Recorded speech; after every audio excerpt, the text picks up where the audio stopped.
Você está ouvindo o podcast Monteiro Lobato, Vida e Literatura. Monteiro Lobato constitui incontestavelmente quase que um capítulo à parte na história da literatura brasileira. Bom, agora eu vou falar aqui, não é? É, ainda. Desse canudo. Perfeitamente. Eu não tenho prática nenhuma.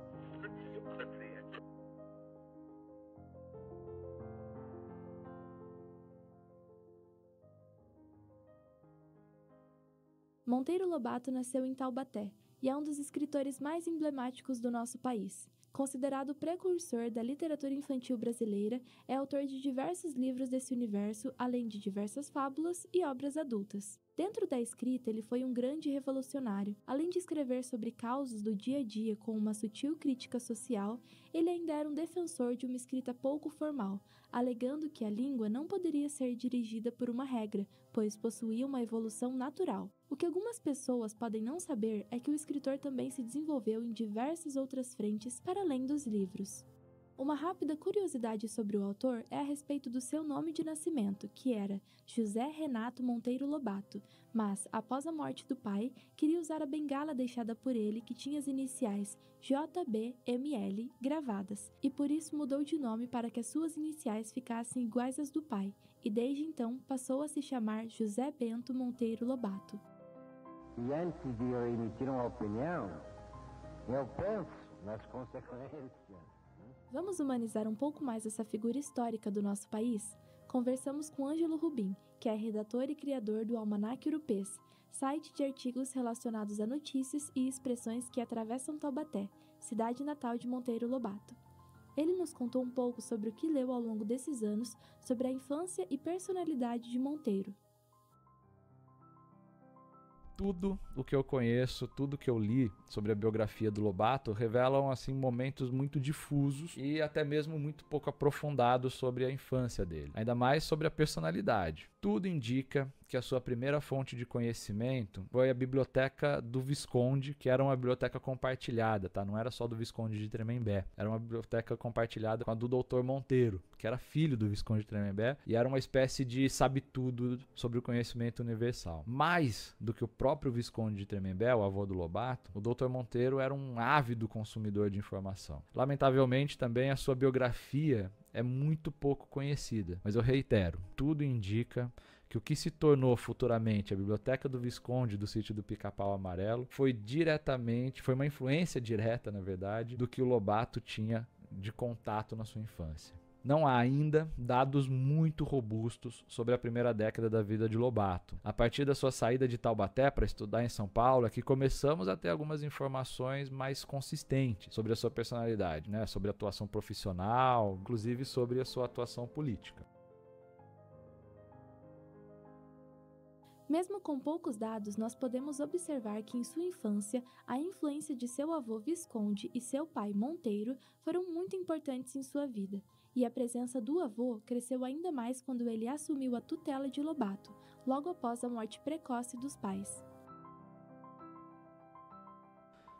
A morte dos pais representou o capítulo inicial da vida pública do Lobato. Ainda muito jovem, o pai morreu em 1898 e a mãe em 1899, salvo engano. O Lobato tinha 16, 17 anos, passou a ser tutelado pelo avô, que era a figura pública mais importante aqui de Taubaté naquele momento. O Visconde de Tremembé passou a determinar os rumos da vida daquele jovem estudante, que mais tarde se tornaria um advogado e funcionário público, ocupando até a função de promotor de justiça, influenciado aí por um movimento político patrocinado pelo avô, e que talvez seja um assunto para uma outra conversa. O Lobato perdeu o avô quando tinha 29 anos de idade, lá em 1911. E isso também é um outro ponto de virada na vida do Lobato, que também representou a autonomia profissional do Lobato. Foi por meio do patrimônio herdado do avô que ele lançou as bases da indústria editorial nacional.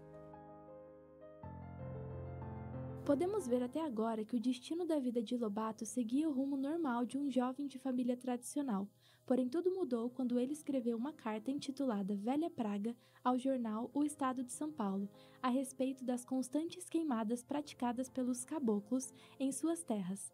Assim que o jornal a publicou, a carta gerou grande polêmica, o que instigou Lobato a escrever outros artigos, como, por exemplo, Urupês, e a criar seu famoso personagem Jeca Tatu. Mas antes disso acontecer, Monteiro Lobato pôde explorar outras carreiras profissionais e não seguiu apenas na carreira de escritor. Ele foi severamente influenciado pelo seu avô e se aventurou por diferentes trabalhos.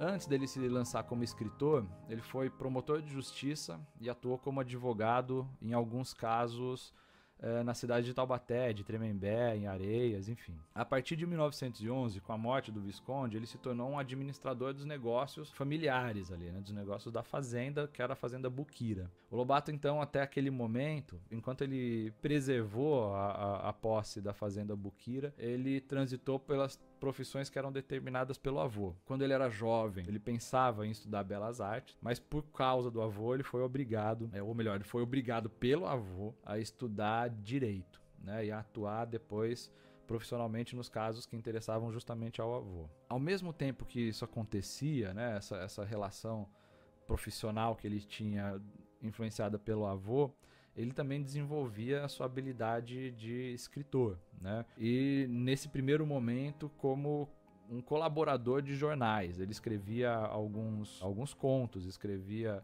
as colunas, fazia traduções para alguns jornais. Então, do ponto de vista da formação acadêmica, o Lobato era um advogado. Agora, da atuação autodidata dele, ele foi de tudo um pouco, né? Foi administrador, não foi um bom administrador de fazendas. Ele foi adido comercial, até que ele se torna um escritor profissional. Advogado, tradutor, administrador de fazendas, escritor, realmente, não dava para encaixar Monteiro Lobato em apenas uma caixinha. Ele ainda teve um grande impacto político em nosso país. Como eu já disse de novo e reitero aqui, no começo da vida adulta, o Lobato era um peão do avô, né? Ele cumpria as determinações do então poderoso Visconde de Tremembé, que era a figura aqui mais importante da região. Mais tarde, como já foi amplamente discutido aí por todos os biógrafos do Lobato, baseados aí numa documentação bastante abundante que o próprio escritor deixou, foi uma relação com a política de intensa crítica, né? Ele era bastante crítico. Ele não economizava nos adjetivos aos governantes de plantão, quem quer que fosse, ao mesmo tempo que foi provavelmente o principal entusiasta do desenvolvimento tecnológico, do desenvolvimento petrolífero, do desenvolvimento siderúrgico em território nacional. Ele foi o que a gente costuma chamar hoje de influenciador. Sobre o petróleo, bom, é um assunto em que eu era muito versado antigamente. Eu levei 10 anos entendendo de petróleo. No tema Extração do Petróleo em Território Nacional, Monteiro Lobato foi grande defensor da campanha O Petróleo é Nosso, acelerando a extração da matéria natural em solo brasileiro através de uma estratégia muito usada atualmente.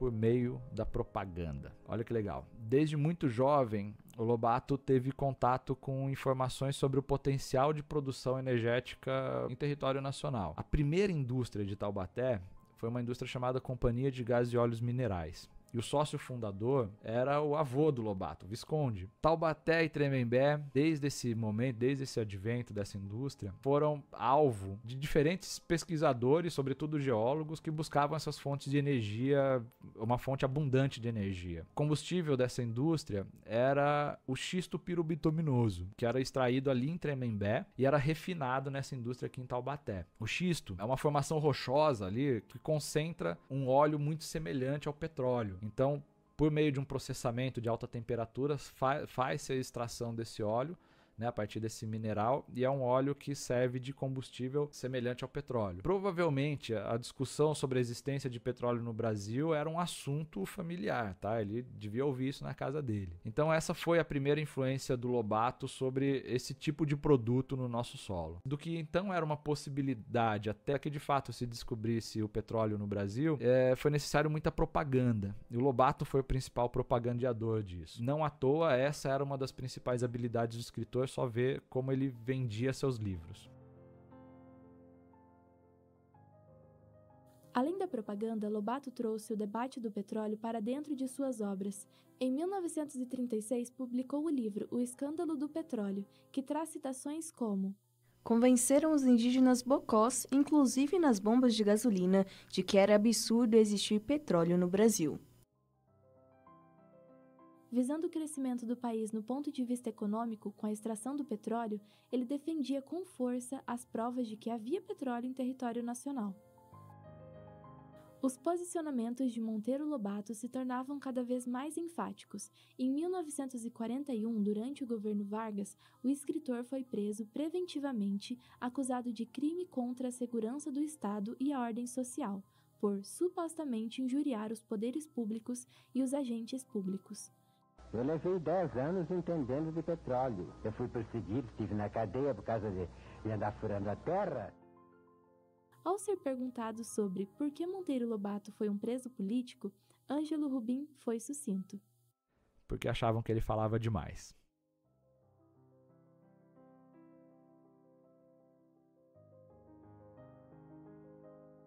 Você acabou de escutar o primeiro episódio do podcast Monteiro Lobato Além do Sítio. Quem foi esse escritor? E no próximo episódio você vai conferir. O interessante é que muitos não sabem, mas o Monteiro Lobato ele tem uma grande porção de obras aí também escritas para o público adulto, obras de cunho mais crítico. Um tempo atrás, quando essas polêmicas começaram, se cogitou aí até mesmo de tirar das escolas algumas de suas obras por conta dessas polêmicas. Muito importante a gente entender que as obras de qualquer autor, não apenas do Monteiro Lobato, mas de qualquer autor, devem ser trabalhadas de forma contextualizada.